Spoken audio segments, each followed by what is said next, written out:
안녕하세요. 사김의 교회 청소년부 여러분, 전아람 선생님입니다. 오늘은 12월의 첫 번째 날, 12월 1일 금요일입니다. 오늘 본문 말씀 보기 앞서서 먼저 기도로 준비해 보겠습니다. 기도하겠습니다. 사랑이 많으신 하나님 아버지, 주님 오늘 우리에게 허락해 주신 욥기 25장에서 26장의 말씀을 함께 살펴보려고 합니다. 주님 우리의 마음을 열어주셔서 주님이 오늘 우리 청소년부 아이들과 또 많은 교사들 그리고 목사님께 하시고자 하는 말씀을 우리 모두가 함께 듣기를 원합니다. 주님 우리의 모든 생각과 우리의 모든 마음을 주관하여 주시옵시고 우리가 들은 말씀을 일상 속에서도 살아낼 수 있도록 주님 힘주시고 우리의 의지도 사용하여 주시옵소서. 이 모든 기도 사랑이 많으신 예수님의 이름으로 기도드렸습니다. 아멘. 자, 그러면 우리가 기도로 준비도 완료하였으니 오늘 본문 말씀 살펴보려고 하는데요. 욥기 25장에서 26장 말씀이고요. 이 말씀은 우리 쉬운 성경으로 함께 살펴보도록 하겠습니다. 자, 말씀 보도록 하겠습니다. 그러자 수아 사람 빌닷이 대답했습니다. 권세와 위엄은 하나님께 있다네. 그분은 하늘 높은 곳에서 질서를 세우시지. 그분의 군대가 얼마나 많은 줄 아는가? 그분의 빛을 받지 않는 자가 세상에 어디 있는가? 감히 어떻게 사람이 하나님 앞에서 정당하다 말하고 여자의 몸에서 난 사람이 깨끗하다 할 수 있는가? 하나님께서 보시기에는 달도 깨끗하지 못하고 별도 순수하지 못한데 하물며 구더기 같은 인생, 벌레 같은 사람이야 더 말할 것이 있겠는가? 욥이 이렇게 대답했습니다.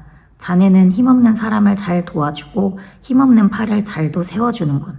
지혜 없는 자를 잘도 상담해주며 통찰력을 제공해주는군. 자네는 누구한테 그런 말을 들었나? 어떤 영이 자네를 통해 말하고 있는가? 죽은 자들은 성난 파도 앞에서처럼 그 거처에서 두려워 떨지. 하나님 앞에서는 죽음도 드러나며 멸망도 숨길 수 없어. 그분은 북쪽 하늘을 허공에 펼쳐 놓으시고 지구를 공중에 매달아 놓으셨네. 그는 물을 구름 속에 넣으시고 무게 때문에 구름이 터지지 않도록 하시며 구름으로 보름달을 가려서 희미하게 만드시는 분이지. 빛과 어둠을 구분하도록 수면의 경계선을 그어두셨네.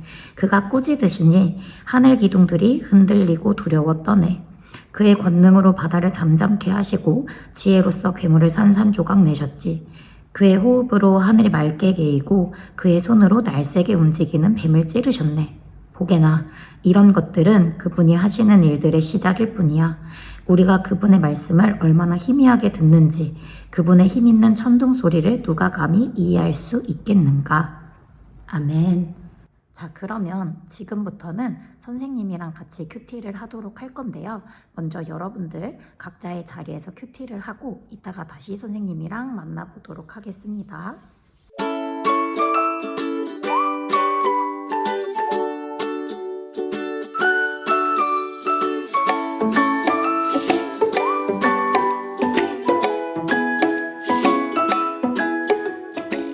자, 그러면 큐티를 시작해 보도록 하겠습니다. 오늘 본문은요, 총 2장으로 구성되어 있고요. 또 2명의 인물이 등장합니다. 각각 장에 나오는 인물의 이름은 무엇일까요, 여러분? 네, 대답을 아주 잘 하셨으리라 믿겠습니다.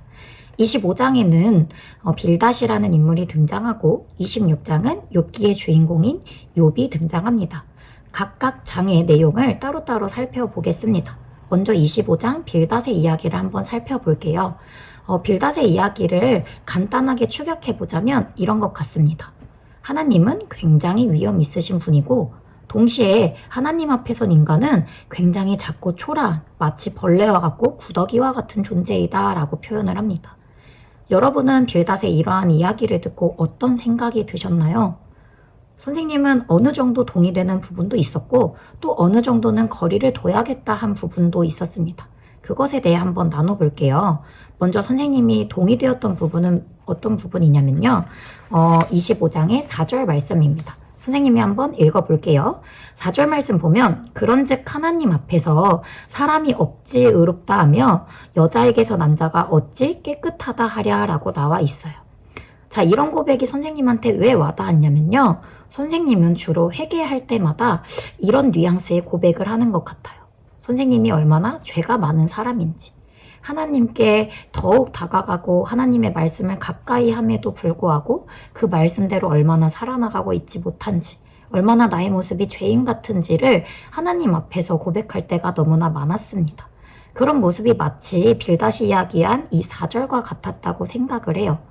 자, 이런 부분에선 동의되는 부분이 있지만 동시에요, 선생님이 거리를 두고자 했던 바는 무엇이냐면 빌닷이 너무 지나치게 인간의 죄성을 강조하고 있다라는 생각 때문이었습니다. 여러분, 우리가 잘못을 저지르고 죄에 머무르고 있고 하나님과 거리를 두고 있는 상황이라면 우리가 그것을 돌이키고자 하는 태도는 너무나 중요해요. 그때 우리에게는 적당한 죄책감도 필요할 것입니다.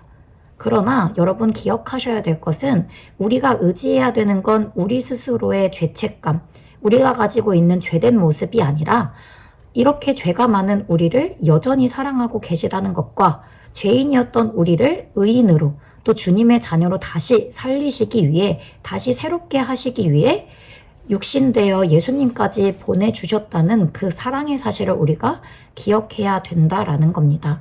우리는 여전히 주님과 같지 않은 모습으로, 주님과 너무 다른 모습으로 살아가고 있지만 이 순간에도 주님은 우리와 함께하고 계시고 우리를 너무도 사랑하십니다.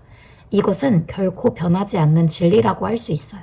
그러니 여러분들도 각자 내가 너무 그리스도인답게 살아가지 못한다고 해서 죄책감에만 머무르지 말고 주님 앞에서 솔직하게 얼마나 내가 주님의 말씀을 잊고 살았는지, 또 얼마나 죄인된 모습으로 살았는지 솔직하게 고백은 하시되 이러한 우리의 모습을 새롭게 변화시켜 주실 주님의 일하심을 기대하게 해달라고, 그러한 소망을 확신으로 갖게 해달라고 기도하시는 것도 너무나 중요할 것 같습니다. 자, 그러면 지금부터는요 26장 말씀을 같이 살펴보려고 하는데요, 우리가 두 가지 정도를 같이 생각해 보면 좋을 것 같습니다. 첫 번째는 고통과 어려움에 처한 자들에게 우리가 어떤 위로를 전해 주어야 하는가, 두 번째로는 내가 그 고통과 어려움 가운데 있다면 나는 어떤 믿음을 가져야 하는가입니다. 자, 먼저 본문의 4절 말씀을 새번역 말씀으로 선생님이 읽어보도록 하겠습니다. 그런데 내가 한 그런 말을 들을 것이라고 생각하느냐? 너는 누구에게 영감을 받아서 그런 말을 하는 거냐? 라고 욥은 빌닷에게 반문합니다. 즉 다시 말하면 너가 하는 말이 정말 참된 위로라고 생각해? 너가 하는 말이 정말 진정으로 지혜롭다고 생각해? 라고 다시 물어보는 것이죠. 욥이 처한 상황을 우리가 생각해 볼까요? 욥은요, 본인이 이루어왔던 모든 것을 잃었을 뿐만 아니라 본인이 사랑하는 가족까지도 모두 다 떠나보내게 됩니다. 이런 욥에게 빌닷은 너는 여전히 죄인이고 죄인된 너의 모습은 마치 벌레와 같아, 구더기와 같아 라고 이야기하는 겁니다. 이게 과연 참된 위로라고 할 수 있을까요? 빌닷의 이야기를 통해 우리가 우리의 모습도 한번 다시 되돌아봤으면 좋겠습니다. 여러분, 우리가 사랑하는 사람들이 슬픔에 직면하는 모습을 자주 마주치게 됩니다. 그럴 때 우리는 사랑한다는 마음으로, 그들을 위한다는 마음으로 위로를 전해주곤 하지만 그 위로가 사랑하는 마음으로 전달되지 않을 때도 있는 것 같습니다. 어쩌면 말뿐일 때도 있고요. 혹은 가르치고자 하는 마음이 앞설 때도 있는 것 같습니다. 그러면 이런 상황 속에서 우리는 어떻게 올바른 위로를 전할 수 있을까요? 선생님이 생각하기에 올바른 위로라는 것은요, 우리 힘으로 할 수 있는 건 아니라고 생각합니다. 어떤 고통의 자리에 있고 어려움에 있는 자리에 있는 사람에게 진정한 위로자 되시는 분은 우리가 아니라 하나님이라고 생각합니다. 그러니 여러분, 우리가 진정한 위로를 전해주기 위해서는 하나님의 마음을 구하고 하나님의 마음으로 그들을 위해 기도하는 것이라고 생각을 합니다. 그래서요, 우리가 욥과 같은 사람이 주변에 있지는 않은지 돌아보기를 원합니다. 하나님과 깊은 단절감 속에 있다면 그들이 더욱더 하나님의 사랑을 누리기 위해, 하나님이 진정한 위로자가 되신다는 것을 경험시키기 위해 우리가 옆에서 포기하지 않고 기도로 응원을 전달해 줬으면 좋겠습니다. 또한 그들의 삶을 우리가 더욱더 따뜻한 시선으로 돌아보기를 간절히 소망합니다. 자, 또 만약 이런 욥과 같은 상황이 나와 같은 모습이라면 우리는 어떤 마음을 가져야 할까요? 욥처럼 믿음을 잃지 않는 것이 가장 중요하다고 생각합니다. 욥은 모든 것을 잃고 심지어 남아있는 친구들이 정죄하는 상황 속에서도 하나님이 하나님 되시고 하나님이 자신의 삶의 구원자 되심을 잃지 않습니다. 잊어버리지 않아요. 그러나 우리의 모습은 좀 이와 상반될 때가 있습니다. 어려움을 마주하고 힘듦을 마주할 때 주님은 내 삶을 돌보지 않는 것 같다 느끼고 주님의 일하심을 전혀 기대하지 않을 때가 있는 것 같습니다. 그러나 오늘부터 우리가 욥과 같은 모습으로 주님을 끝까지 포기하지 않는 그러한 인내심 그리고 그러한 믿음을 갖기를 간절히 소망합니다. 큐티를 마무리하면서 여러분들에게 찬양 한 곡을 추천해 드리고 싶습니다. 유은성 싱어송라이터의 나는 믿네라는 곡입니다. 가사를 한번 읽어 드릴게요. 내게 허락하신 시련을 통해 나의 믿음 더욱 강하게 자라나고 험한 산과 골짜기 지나는 동안 주께 더 가까이 나를 이끄시네. 내가 겪는 시험이 어렵고 힘겨워도 내 주님보다 크지 않네. 내 앞에 바다가 갈라지지 않으면 주가 나로 바다 위 걷게 하리. 우리가 어떤 어려움을 피할 수는 없을 것입니다. 살아가면서 많은 어려움과 많은 고통의 자리에 처하기도 하겠지만 이 찬양의 가사처럼 또 욥처럼 결코 주님을 의심하지 않고 주님을 포기하지 않고 믿음을 지켜나가는 모습이 매일의 삶에서 발현되었으면 좋겠습니다. 그런 청소년부 여러분들 되기를 또 그런 선생님 되기를 선생님도 계속해서 기도의 자리에서 응원하도록 하겠습니다. 자, 그러면 우리 같이 기도로 마무리하도록 하겠습니다. 기도하겠습니다. 살아계신 하나님 아버지, 주님 우리가 말씀을 의지하지 않고 또 주님의 일하심을 기대하지 않는 모습들이 너무나 많을 때가 있습니다. 그러나 주님, 오늘 본문을 통해 알 수 있는 이 욥의 믿음의 모습이 우리의 모습 되기를 주님 간절히 소망합니다. 어떤 어려움 가운데 있을지라도 어떤 고통 가운데 있을지라도 그래서 우리가 낙심할지라도 주님을 의심하지 않기를 원합니다. 어려워하고 있는 나의 마음, 슬픔에 빠져 있는 나의 마음을 주님이 이미 아시고 그 고통을 헤아려 주고 계시다는 것을 우리가 믿음으로 경험했으면 좋겠습니다.